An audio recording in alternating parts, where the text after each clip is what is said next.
नमस्कार मित्रांनो, आज आपण अवघ्या 3 मिनिटात मध्य प्रदेशातील दोन अत्यंत पवित्र आणि जागृत ज्योतिर्लिंगांची संपूर्ण माहिती घेणार आहोत, ज्यामध्ये पहिले महाकाल राजा उज्जैन आणि दुसरे नर्मदा तीरावरील ओंकारेश्वर यांचा समावेश आहे.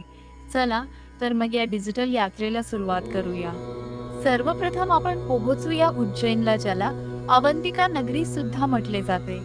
क्षिप्रा नदीच्या काठावर बसलेले महाकालेश्वर हे 12 ज्योतिर्लिंगांपैकी एकमेव दक्षिणमुखी ज्योतिर्लिंग आहे, ज्यामुळे याचे धार्मिक महत्त्व अथांग मानले जाते. येथील सर्वात मोठे आकर्षण म्हणजे पहाटे होणारी विश्वप्रसिद्ध भस्म आरती होय.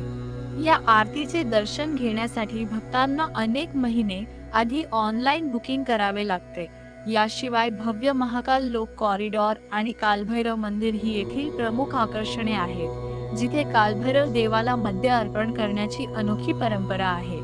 उज्जैनला जाण्यासाठी थेट रेल्वे कनेक्टिव्हिटी उपलब्ध आहे आणि जर तुम्हाला विमानाने यायचे असल्यास सर्वात जवळचे विमानतळ इंदूर येथे आहे, जेथून उज्जैन फक्त 55 किलोमीटर अंतरावर आहे.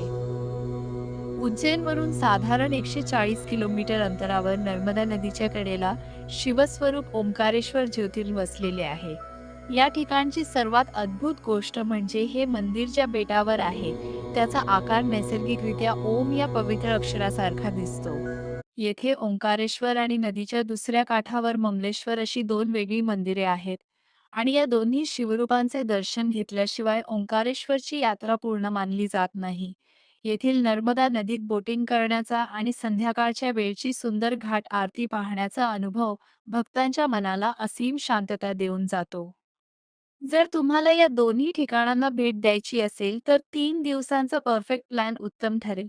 पहिल्या दिवशी इंदूर किंवा उज्जैनला आगमन करून महाकाल दर्शन, महाकाल लोक भ्रमंती आणि संध्याकाळी क्षिप्रा नदीची आरती पाहावी. दुसऱ्या दिवशी पहाटेची भस्म आरती करून कालभैरव दर्शन घ्यावे आणि दुपारी ओंकारेश्वरसाठी प्रवास करावा, जिथे संध्याकाळी नर्मदा घाटावर सुंदर संध्याकाळ आणि आरतीचा आनंद घेता येईल. तिसऱ्या दिवशी सकाळी ओंकारेश्वर आणि ममलेश्वर दर्शन करून बेटाची परिक्रमा करावी आणि त्यानंतर इंदूर मार्गे आपल्या परतीच्या प्रवासाला सुरुवात करावी. तर मित्रांनो, ही होती महाकाल आणि ओंकारेश्वरची संपूर्ण माहिती. जर तुम्हाला हा व्हिडिओ आवडला असेल तर लाईक करा आणि अशाच नवनवीन तीर्थक्षेत्रांच्या माहितीसाठी आमच्या चॅनेलला नक्की सबस्क्राईब करा. कमेंटमध्ये हर हर महादेव लिहायला विसरू नका. धन्यवाद.